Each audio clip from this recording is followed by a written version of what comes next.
मुअज़्ज़िज़ नाज़रीन, आपको इस वीडियो में खुशामदीद कहते हैं। आपको अपडेट करते चले, पाकिस्तान टीम में बहुत बड़ी तब्दीलियों का इम्कान ज़ाहिर किया गया है। आपको अपडेट कर रहे हैं, शाहिद अफरीदी, नजम सेठी और शाहीन शाह अफरीदी के दरमियान जो तय पाया वो ये है कि अब पाकिस्तान टीम के कप्तान नेक्स्ट मैचेस के लिए शाहीन शाह अफरीदी होंगे।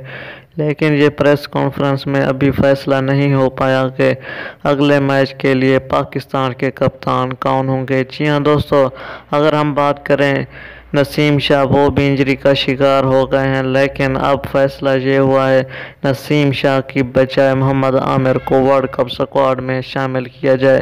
अगर दूसरी जानिब वसीम अकरम की बात करें तो उनका भी यही इंदिया था कि पाकिस्तान टीम में मोहम्मद आमिर की वापसी को यकीनी बनाया जाए, लेकिन मैनेजमेंट बोर्ड पीसीबी का अभी तक ये हतमी फैसला नहीं हो पाया मोहम्मद आमिर की वापसी वर्ल्ड कप स्क्वाड में पक्की है या नहीं। ये थी दोस्तों आपके लिए ताज़ा तरीन।